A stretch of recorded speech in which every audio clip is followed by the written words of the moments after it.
ಈಗಾಗಲೇ supreme court ಆದೇಶ ಹೊರಡಿಸಿದ ಬೆನ್ನಲ್ಲೇ A1 ಆರೋಪಿ ಪವಿತ್ರ ಗೌಡರನ್ನ ಈಗಾಗಲೇ ವಶಕ್ಕೆ ಪಡೆದುಕೊಳ್ಳಲಾಗಿದೆ.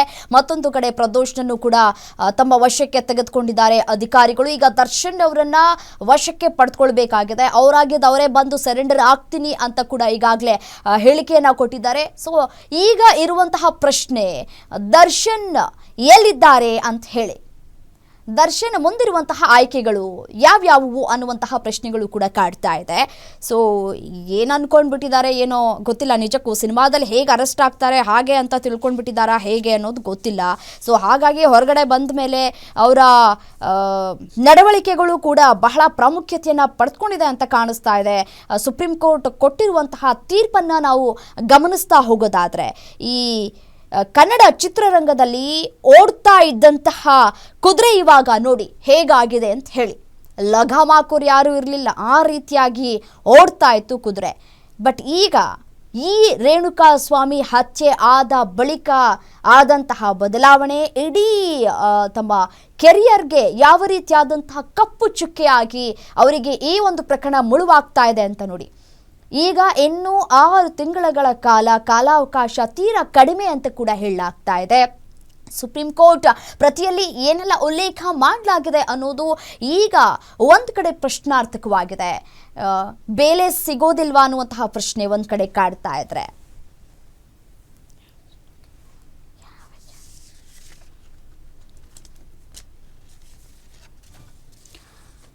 ಇದೇ ವಿಚಾರಕ್ಕೆ ಸಂಬಂಧಪಟ್ಟಂತೆ ಮತ್ತಷ್ಟು ಮಾಹಿತಿನ ನೀಡಲಿಕ್ಕೆ ಪ್ರಿನ್ಸಿಪಲ್ ಎಡಿಟರ್ ರವಿನಾರಾಯಣ್ ನೇರ ಸಂಪರ್ಕದಲ್ಲಿ ಜಾಯಿನ್ ಆಗಿದ್ದಾರೆ. ರವಿನಾರಾಯಣ್, ದರ್ಶನ್ ಎಲ್ಲಿದ್ದಾರೆ ಅನ್ನೋದು ಒಂದು ಕಡೆ ಪ್ರಶ್ನೆ.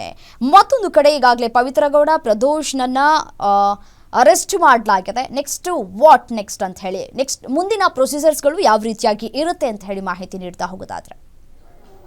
ರಮ್ಯಾ, ಈಗಾಗಲೇ 11 ಗಂಟೆ ಸುಮಾರಿನಲ್ಲಿ ಸುಪ್ರೀಂ ಕೋರ್ಟ್ ಈ ಒಂದು ರೇಣುಕಾಸ್ವಾಮಿ ಕೊಲೆ ಪ್ರಕರಣದಲ್ಲಿ ಆರೋಪಿಗಳಾಗಿದ್ದಂಥ ಎಲ್ಲ ಆರೋಪಿಗಳ ಒಂದು ಜಾಮೀನನ್ನು ರದ್ದು ಮಾಡಿ ಎಲ್ರಿಗೂ ನ್ಯಾಯಾಂಗ ಬಂಧನದಲ್ಲಿಡಬೇಕು ಅಂತೇಳಿ ಆದೇಶವನ್ನು ಕೊಡ್ತು. ಈಗಾಗಲೇ ಈ ಒಂದು ಪ್ರಕರಣಕ್ಕೆ ಸಂಬಂಧಪಟ್ಟಾಗೆ ಯಾವಾಗ ಸುಪ್ರೀಂ ಕೋರ್ಟ್ ಆದೇಶ ಹೊರಬಿತ್ತೋ ಆಗಲೇ ಪೊಲೀಸರು ಎಲ್ಲ ಆರೋಪಿಗಳನ್ನು ಬಂಧಿಸಲಿಕ್ಕೆ ಬಲೆಯನ್ನು ಬೀಸಿದ್ರು, ವಿಶೇಷ ತಂಡವನ್ನು ಕೂಡ ರಚನೆ ಮಾಡಿದ್ರು. ಈಗಾಗಲೇ ದರ್ಶನ್ ಈ ಒಂದು ನಿನ್ನೆಯಷ್ಟೇ ಬೇರೆ ರಾಜ್ಯಕ್ಕೆ ಅಂದರೆ ಚೆನ್ನೈಗೆ ಹೋಗಿ, ಚೆನ್ನೈಯಿಂದ ಮಲೆಮಹದೇಶ್ವರಕ್ಕೆ ಹೋಗಿ, ಮಡಿಕೇರಿಯಿಂದ ಬೆಂಗಳೂರಿಗೆ ಬರ್ತಾ ಇದ್ದಾರೆ ಅನ್ನುವಂಥ ಮಾಹಿತಿ ಕೂಡ ಇದೆ. ಅದೇ ಜೊತೆಗೆ ಈ ಒಂದು ಪ್ರಕರಣದ A1 ಆರೋಪಿಯಾಗಿರುವಂಥ ಪವಿತ್ರ ಗೌಡರನ್ನ ಈಗಾಗಲೇ ಪೊಲೀಸರು ಬಂಧಿಸಿ ತಮ್ಮ ವಶಕ್ಕೆ ಪಡ್ಕೊಂಡಿದ್ದಾರೆ. ಈಗ ಸುಪ್ರೀಂ ಕೋರ್ಟ್ ಆದೇಶ ಬಂದ ನಂತರ ಎಲ್ಲ ಆರೋಪಿಗಳನ್ನ ಪೊಲೀಸರು ಬಂಧಿಸ್ತಾರೆ. ಅಂದ್ರೆ ಅವರನ್ನೆಲ್ಲ ಸುಪ್ರೀಂ ಕೋರ್ಟ್ ಕೊಟ್ಟಂತ ವಾರೆಂಟ್ ಮೇಲೆ ಅವರನ್ನೆಲ್ಲರನ್ನೂ ಕೂಡ ಬಂಧನ ಮಾಡ್ತಾರೆ. ಬಂಧನ ಮಾಡಿದ ನಂತರ ಎಲ್ಲ ಆರೋಪಿಗಳನ್ನ ಮೆಡಿಕಲ್ ಅಂದ್ರೆ ವೈದ್ಯಕೀಯ ಪರೀಕ್ಷೆಗೆ ಒಳಪಡಿಸ್ತಾರೆ.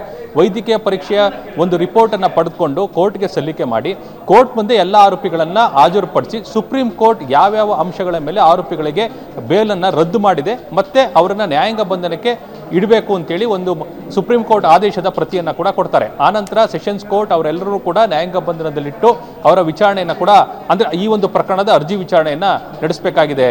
ರಮ್ಯಾ, ಮತ್ತೊಂದು ವಿಚಾರ ಏನಪ್ಪಾ ಅಂತಂದ್ರೆ, ಈಗ ಈ ಹಿಂದೆ ಕಮಿಷನರ್ ದಯಾನಂದ್ ಅವರಿದ್ರು.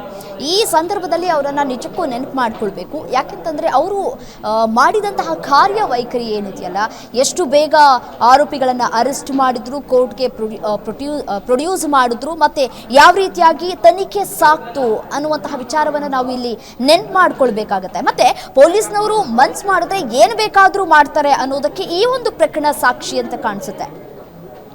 ಖಂಡಿತವಾಗ್ಲೂ ರಮ್ಯಾ, ಯಾಕೆಂದ್ರೆ ಈ ಒಂದು ರೇಣುಕಾಸ್ವಾಮಿ ಕೊಲೆ ಪ್ರಕರಣ ಮೊದಲು ಯಾರೂ ಕೂಡ ಈ ಒಂದು ಪ್ರಕರಣ ಈ ಮಟ್ಟಕ್ಕೆ ಹೋಗುತ್ತೆ ಅನ್ನೋದು ಯಾರು ಕೂಡ ನಿರೀಕ್ಷೆ ಮಾಡಿರಲಿಲ್ಲ. ಯಾಕೆಂದ್ರೆ ಜೂನ್ 8, 2024 ರೇಣುಕಾಸ್ವಾಮಿಯ ಒಂದು ಅಪರಿಚಿತ ಶವ, ಅಂದ್ರೆ ಆತ ರೇಣುಕಾಸ್ವಾಮಿ ಅನ್ನೋದು ಕೂಡ ಗೊತ್ತಿರಲಿಲ್ಲ, ಒಂದು ಅಪರಿಚಿತ ಶವ ಕಾಮಾಕ್ಷಿಪಾಳ್ಯ ಪೊಲೀಸ್ ಠಾಣೆ ವ್ಯಾಪ್ತಿಯಲ್ಲಿ ಒಂದು ರಾಜ್ ಕಾಲುವೆನಲ್ಲಿ ಸಿಗುತ್ತೆ.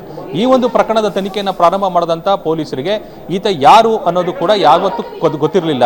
ಒಂದು UDR ಪ್ರಕರಣವನ್ನ ಅಂದ್ರೆ ಮೇಲ್ನೋಟಕ್ಕೆ ಈ ಒಂದು ಪ್ರಕರಣದಲ್ಲಿ ಈತನಿಗೆ ಒಡೆದು ಸಾಯಿಸಿದ್ದಾರೆ ಅನ್ನೋಂತೇಳಿ ಅಪರಿಚಿತ ವ್ಯಕ್ತಿಗಳು ಅಂದ್ರೆ ಅನ್ನೋನ್ ಪರ್ಸನ್ಸ್ ಇದರಲ್ಲಿ ಆರೋಪಿಗಳನ್ನ ಮಾಡಿ ಪ್ರಕರಣ ದಾಖಲು ಮಾಡ್ತಾರೆ. ಆ ನಂತರದ ಪ್ರಕರಣದ ತನಿಖೆ ಪ್ರಾರಂಭ ಆಗುತ್ತೆ. ಈ ಒಂದು ಪ್ರಕರಣದಲ್ಲಿ ಸ್ಟೋನಿ ಬ್ರೋಕ್ ಅಂದ್ರೆ ಒಬ್ಬ ಆರೋಪಿಯಾಗಿರುವಂತಹ ಸ್ಟೋನಿ ಬ್ರೋಕ್ ಮಾಲೀಕ ವಿನಯ್ ಹೆಸರು ಬರುತ್ತೆ. ಆ ವಿನಯ್ ಒಬ್ಬ ಸಬ್ ಇನ್ಸ್ಪೆಕ್ಟರ್ ಕರೆ ಮಾಡಿ 4 ಜನ ಹುಡುಗರು ಬಂದು ಈ ಒಂದು ಸರೆಂಡರ್ ಆಗ್ತಾರೆ ಅನ್ನೋ ಮಾಹಿತಿ ಕೊಟ್ಟ ನಂತರ ಪೊಲೀಸರು ಕಾರ್ಯಾಚರಣೆಗೆ ಇಳಿತಾರೆ. ಆಗ ದರ್ಶನ್ ಹೆಸರು ಹೊರಗಡೆ ಬರುತ್ತೆ, ಪವಿತ್ರ ಗೌಡ ಹೆಸರು ಕೂಡ ಹೊರಗಡೆ ಬರುತ್ತೆ. ಆದ್ರೆ ಒಂದೇ ಒಂದು ವಾರದಲ್ಲಿ ಅಂದ್ರೆ ಪ್ರಕರಣ ದಾಖಲಾದ 1 ವಾರದಲ್ಲಿ ಇದು ಸೆಲೆಬ್ರಿಟಿ ಕೇಸ್ ಆಗಿ ಪರಿವರ್ತನೆ ಆಗುತ್ತೆ. ಮೈಸೂರಿನಲ್ಲಿ ದರ್ಶನ್ ಅನ್ನು ಅರೆಸ್ಟ್ ಮಾಡ್ತಾರೆ. ಎಲ್ಲೂ ಕೂಡ ಕಾಂಪ್ರಮೈಸ್ ಆಗದ ರೀತಿಯಲ್ಲಿ ತನಿಖೆಯನ್ನ ನಡೆಸಲಾಗುತ್ತೆ.